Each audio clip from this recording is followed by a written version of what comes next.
Qala wa ammal illatu fahiya al-wasfu adh-dhahirul mundabit al-mu'arrif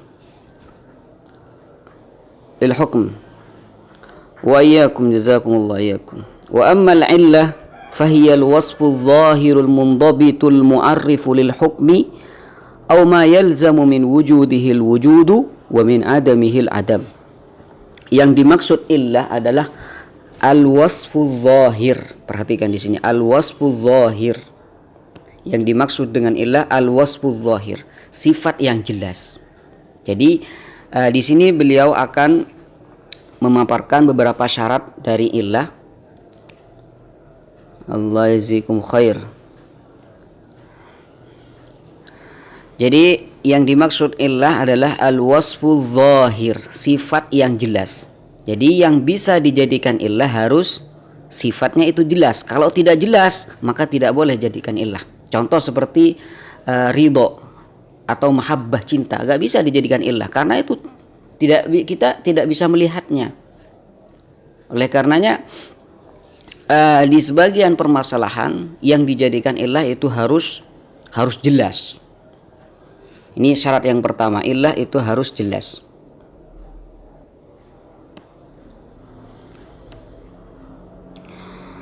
Minuman-minuman yang berpotensi memabukkan tapi kita minumnya tidak sampai memabuk, apa haram?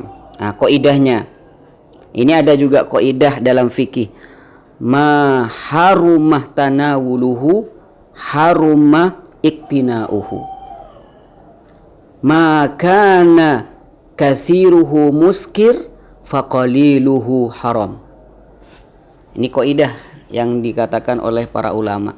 Setiap minuman apapun ya yang memabukkan, kalau dikonsumsi banyak maka sedikit pun juga diharamkan.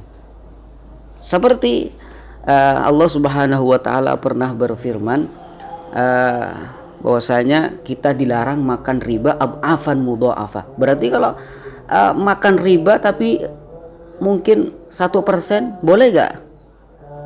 Gak boleh. Karena yang diharamkan ad'afan mudha'afah. Ya, ini yang dikatakan ulama. Haramnya banyak tapi yang sedikit juga haram, gitu. Jadi minum khamr walaupun 1 tetes yang tidak berpotensi memabukkan tetap diharamkan. Kenapa kata para ulama? Li'anna qalilahu yajurru ila kasratihi. Karena kalau minum sedikit ntar akan minum ditambah lagi. 1 tetes ditambah 1 tetes lagi. Kemudian 3 tetes, baru setengah gelas, baru ditambah lagi 1 gelas full. Nah, bisa seperti itu. Ini syarat yang pertama adalah al-wasfu dhahir al-mundabit. Nah, kemudian yang pertama nih, syarat illah pertama harus sifatnya itu jelas. Kemudian yang kedua harus mundabit. Apa maksudnya mundabit? Tidak berubah dengan perubahan waktu dan tempat. Namanya mundabit. Iya, sama-sama. Al-mu'arrif lil hukmi, yang memberikan kita pengetahuan akan adanya suatu hukum.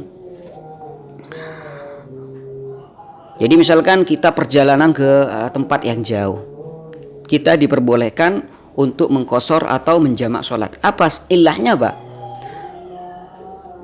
Kita misalkan perjalanan ke luar negeri atau perjalanan ke arah atau tempat yang sangat jauh, itu oleh syariat kita diperbolehkan untuk mengqashar atau menjamak sholat.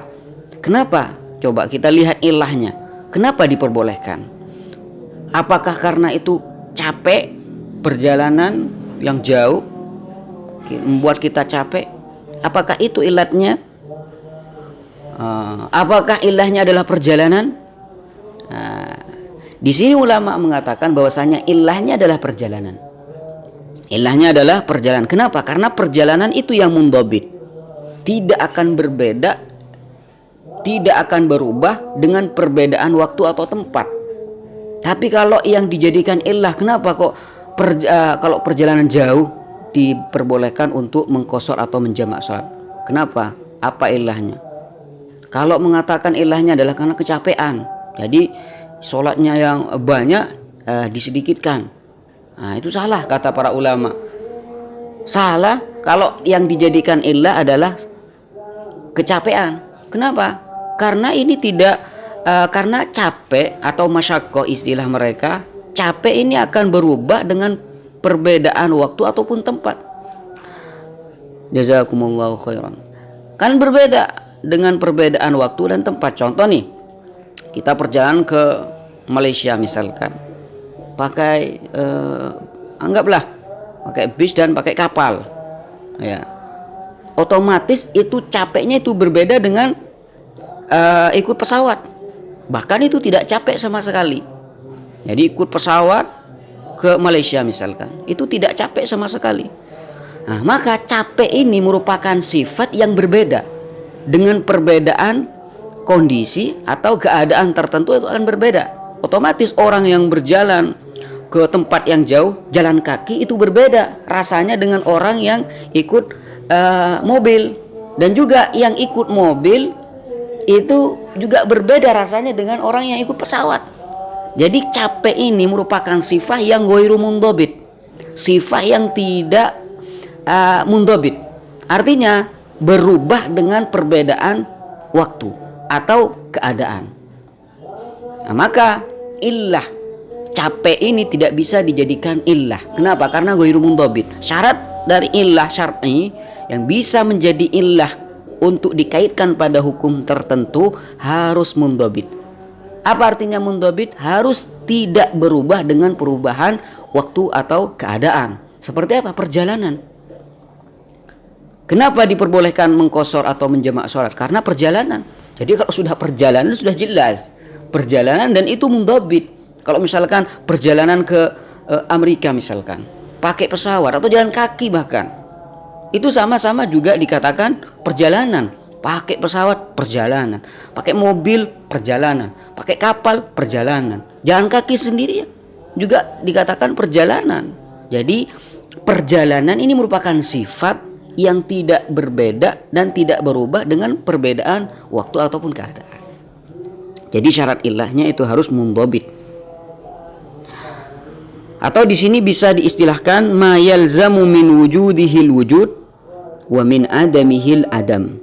Sesuatu yang ada dengan adanya dan tidak ada dengan tidak adanya, namanya ilah. Contoh seperti hukum khamr, ya.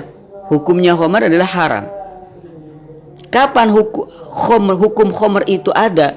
Kapan khamr itu haramnya khamr itu ada? Ketika ada illah. Di mana ada illah memabukkan, maka ada hukum haram pada khamr. Tapi kalau tidak ada illah memabukkan, maka tidak ada hukum haram pada khamr. Nah, nih contoh di sini yang dikatakan oleh beliau, wadzalika kal iskar. Seperti contohnya adalah iskar. Ya. Wadzalika kal iskar, seperti hukum iskar. Iskar ini memabukkan. Fa innahu haitsu wajadna haitsu wujidah, maka ketika ditemukan iskar memabukkan di sini, maka wujidah, maka hukumnya akan ditemukan. Kalau khamr memabukkan, maka wujidah. Apa yang wujidah? Hukum. Haitsu wujidah al iskar, ketika iskar ini ditemukan dalam khamr, memabukkan itu ditemukan dalam khamr, dallana ala wujudit tahrim, maka itu akan menunjukkan bahwasanya khamr itu hukumnya haram. Wa arafna bihi, dan kita akan mengetahui hukum khamr itu sendiri. Wa huwa yalzam, wa huwa kembali pada iskar. Wa huwa, iskar ini yalzamu min wujudihi, dengan adanya iskar wujudat tahrim, akan mengetahui bahwasanya hukum haram itu ada. Wa yalzamu min adamihi adamu tahrim. Kalau tidak ada iskar, maka tidak ada hukum haram. Ini sudah jelas.